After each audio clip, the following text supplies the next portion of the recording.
Greetings and welcome to another video of the Hindu vocab series. It's going to be a great video, so yeah, let us begin. देखिए, सबसे पहले वो idiom discuss करते हैं जिससे related मैंने एक एमसीक्यू आपसे पूछा था लास्ट वीडियो में. देखिए, बहुत लोगों का गलत हुआ. I was surprised, a lot of people got it wrong. Hobson's choice. देखिए, इसका सही जो आंसर है वो है no real choice at all. Now comment box में मैंने ये भी देखा कि कुछ लोगों को ये भी कन्फ्यूजन था कि चॉइस टू लिव और डाई भी काफ़ी हद तक नो चॉइस एट ऑल लगता है, तो क्या ये भी हॉब्सन्स चॉइस हो गया, कन्फ्यूजन ना हो जाए एग्ज़ाम में. So I will explain that as well. सबसे पहले ओरिजिन देखते हैं इस ईडियम का. हॉब्सन्स चॉइस देखिए काफ़ी फेमस ईडियम है, इस पे मूवी भी बन चुकी है, इसके बारे में बताऊंगा आपको अभी. देखिए, 17th सेंचुरी में, मिड 17th सेंचुरी में लंदन में एक आदमी था जो लोगों को घोड़े किराए पे देता था. मगर उसने एक दिन एक रूल इंट्रोड्यूस किया. उसने कहा कि जो भी आप जब घोड़े लेने के लिए जाते हैं तो जो दरवाज़ा होता है जहाँ पे घोड़े लाइन पे लगा के खड़े कर रखे होते हैं स्टेबल के पास, वहाँ पर जो सबसे नियरेस्ट होगा, वहाँ पर जो घोड़ा होगा आपको वही लेना होगा. आप अंदर जाके you can't pick and choose. तो लोगों ने कहा इसका मतलब तो हमारे पास कोई चॉइस ही नहीं है. तो उन्होंने कहा नहीं, आप सीधा जो दरवाजे पे होगा you can take that is your choice. तो लोगों ने आयरॉनिक वे में उसको नाम दे दिया, ये तो हॉब्सन्स चॉइस है. We don't really have a choice. वो तो जो घोड़ा वहाँ पे खड़ा होगा दरवाजे पे, इवन दो वो बूढ़ा हो, उसमें कोई प्रॉब्लम हो, हमको वही लेना पड़ेगा. So the people had no choice, it was Hobson's choice. हाँ, ये इसका ओरिजिन है और बाद में ये इंग्लिश लैंग्वेज में काफ़ी फेमस हो गया. इतना फेमस हो गया कि इस ईडियम के नाम पर देखो, हॉब्सन्स चॉइस जो मूवी बनी है उसका हॉब्सन जो बंदा था उससे कोई रिलेशन नहीं है, उसमें कोई ईडियम के बारे में जानकारी नहीं दी हुई, वो वैसी अलग एक स्टोरी है. मगर ये ईडियम इतना फेमस हो गया आगे जाकर कि लोगों की ज़ुबान पे चढ़ गया और काफ़ी इसको पोएम्स में यूज़ किया, काफ़ी हद तक इसमें मूवीज़ भी बनी. अब ज़रा इसको यूज़ कैसे करते हैं वो भी देखते हैं. तो देखिए, हॉब्सन्स चॉइस का मतलब होता है एक ही विकल्प. एक ऐसी सिचुएशन जहाँ पर आपके पास एक्चुअली में कोई ऑप्शन है नहीं.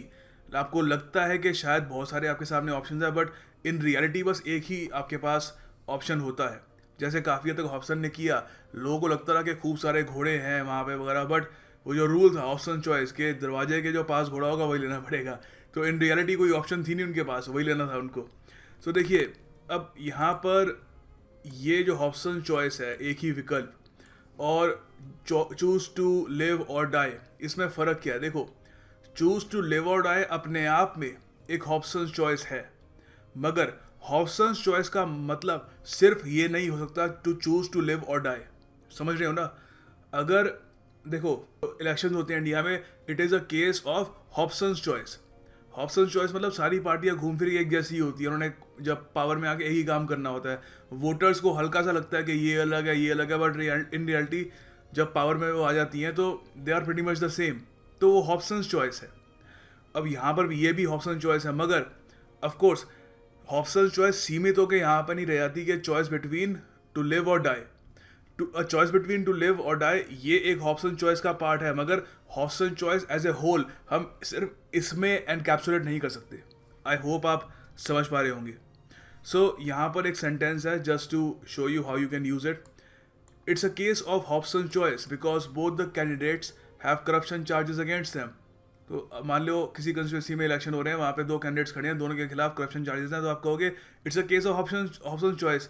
हमको लगता है कि दो कैंडिडेट हैं, बट इन रियलिटी एक ही विकल्प है, करप्ट आदमी आएगा पावर में. ठीक है. So this is Hobson's choice. अच्छा, दो और वर्ड हैं, डायलेमा और फॉल्स डायलेमा. उससे थोड़ा बहुत आपको कन्फ्यूजन हो सकता है, आपको थोड़ा वो भी क्लियर कर देता हूँ. अच्छा देखिए, उसके अलावा दो और यहाँ पर ये वर्ड्स आपको बता रहा हूँ, कभी काम आ सकते हैं, डायलेमा और फॉल्स डायलेमा. डायलेमा और हॉब्सन्स चॉइस को कंफ्यूज मत कर लेना. देखो, डायलेमा में क्या होता है कि आपके पास दो या दो से ज़्यादा ऑप्शन होती है, मगर उनमें से कोई भी अट्रैक्टिव नहीं होती, अच्छी ऑप्शन नहीं होती. जैसे फॉर एग्जांपल कोई अनफॉर्चुनेट आदमी हो, वो ऐसी स्थिति में आ जाए कि जैसे उसको अपने दो दोस्तों में से एक की जान बचानी है, तो डिलेमा में आ जाएगा किसकी जान बचाऊं, कितना एक अनफॉर्चुनेट है. ठीक है. फॉल्स डिलेमा में क्या होता है, ये भी इंपॉर्टेंट है. देखो, फॉल्स डिलेमा होता है जिसमें आपका ध्यान सिर्फ दो ऑप्शंस में होता है, बट इन रियलिटी आपके पास और भी ऑप्शंस होती हैं.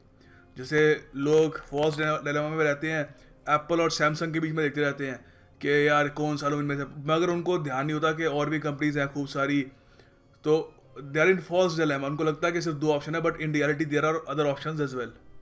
आगे बढ़ने से पहले देखिए आप लोगों के लिए एक एमसीक्यू है, पेरिल।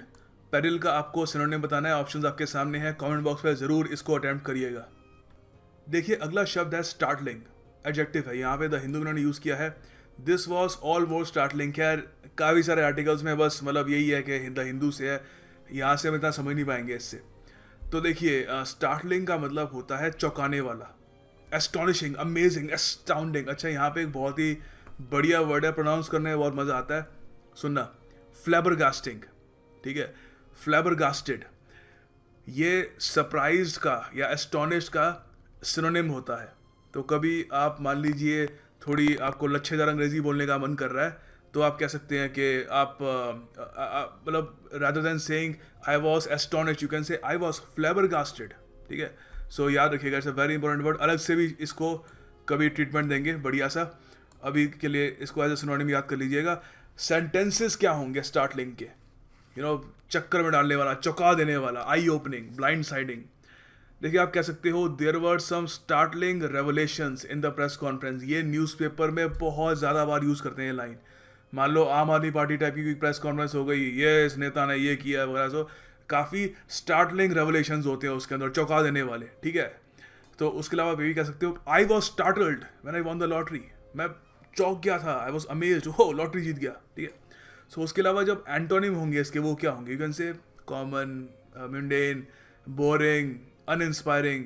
ठीक है, अनसरप्राइजिंग भी हो सकता है। ठीक है, सो इस सब का ये एंटोनिम हो सकता है। एंड याद रखिएगा, इससे मैं एमसीक्यू भी पूछूंगा। एक्चुअली मैं इस महीने के एंड में इस पूरे महीने की एक टेस्ट भी बनाऊंगा, इस पूरे महीने का जो PDF टेस्ट होगा वो मैं आपको टेलीग्राम ग्रुप में प्रोवाइड कर दूंगा। आगे देखिए एडिटोरियल जो सेक्शन था आज के अखबार का, वहाँ पर एक ईडियम था शॉर्ट श्रिफ्ट। शॉर्ट श्रिफ्ट का देखिए अर्थ क्या होता है। शॉर्ट श्रिफ्ट मतलब एक ब्रीफ अनसिंपैथेटिक ट्रीटमेंट होता है। अब जैसे यहाँ पर क्या लिखा है इन्होंने, giving short shrift to children's rights. अच्छा यहाँ पर कह रहे हैं कि जो चिल्ड्रंस राइट्स हैं उस पर बहुत ही कम अटेंशन दी जा रही है। ठीक है, तो इट मीन्स काफ़ी अनसिंपैथेटिक ट्रीटमेंट देना, और ये इसका मतलब ये भी हो सकता है रिजेक्ट करना, मगर यहाँ पे रिजेक्ट नहीं कह रहे, मगर कुछ केसेस में शॉर्ट श्रिफ्ट का ये भी मतलब हो सकता है कि कुछ रिजेक्ट कर देना। ठीक है, इतनी कम उस पर अटेंशन देना कि ऑलमोस्ट आपने रिजेक्ट ही कर दिया उसको। तो यहाँ पे 2 सेंटेंसेज हैं इसके। The bureaucrats gave my request a short shift. देखा क्या है, कुछ नहीं है। ठीक है, ब्रीफली एक बार देखा और कोई कंसिडरेशन नहीं दी, कोई अटेंशन नहीं दी उसको। आप ये कह सकते हो आई will give him a short shift if he asks me for a favour again. Favour मतलब अगर कोई मुझसे फिर से कोई कहता कि मेरे कोई काम कर दे, अगर फिर से मुझसे कुछ चाहता, फेवर चाहता है, तो मैं उसको मतलब अटेंशन नहीं दूंगा बिल्कुल भी। I will give him a very unsympathetic treatment. ठीक है, तो याद रखिएगा शॉर्ट श्रिफ्ट। देखिए अगला शब्द है प्रिकेरियस। यहाँ पे द हिंदू में उन्होंने यूज़ किया है nuclear manufacturer अरेवा with in partnership with Mitsubishi has similarly precarious position despite hopes of a bailout by the French government। अच्छा, precarious position, तो ये कौन सी पोजीशन है? क्या ये स्ट्रॉन्ग पोजीशन है? क्या ये इंटरेस्टिंग पोजीशन है? नहीं, ये एक कमज़ोर पोजीशन है, ये एक रिस्की पोजीशन है, ये एक अनसेफ, पेरिलस। याद है अभी आप चलो कोई नहीं, इसका आपको आंसर नहीं में मिल जाता है, पेरिलस। याद है अभी एक आपसे MCQ पूछा था, पेरिल, तो उससे निकलता है पेरिलस। ठीक है, तो प्रिकेरियस और पेरिलस भी काफ़ी हद तक सिनोनिम्स हैं। प्रोन टू अ कोलैप्स, ठीक है, अनरिलायबल, इनसिक्योर, अनसर्टन, अस्थिर, खतरनाक पोजीशन है। जो भी रीज़न है उसकी वजह से वो एक खतरनाक पोजीशन में है। सेंटेंसेस आप बहुत तरीके से बना सकते हो उसको, आप एसेस में आप बहुत यूज़ कर सकते हो। कोई ऐसा वर्ड भी नहीं है कि कोई सुन के कहेगा कि ये कहाँ से ले आया है, काफ़ी बार यूज़ होता है ये एसेज वगैरह में। You can say Zimbabwe's economy is in a precarious state. उसके अलावा आप ये भी कह सकते हो कि slum dwellers live in precarious conditions. काफ़ी हद तक अनहाइजेनिक जगह होती है, काफ़ी बीमारियाँ वगैरह हो सकती हैं वहाँ पे, तो काफ़ी डेंजरस और खतरनाक सी जगह होती है। तो इसका एंटोनिम क्या होगा? Of course safe, secure, certain, healthy, reliable. ठीक है, तो याद रखिएगा प्रिकेरियस। देखिए अगला शब्द है गर्डिंग। गर्ड से बनता है girding. Indian firms girding for Brexit see light. अच्छा देखिए, गर्डिंग का अर्थ होता है किसी डेंजरस सिचुएशन के लिए तैयार रहना। जब आप गर्ड करते हो तो आप प्रिपेयर कर रहे होते हो खुद को for the worst case scenario.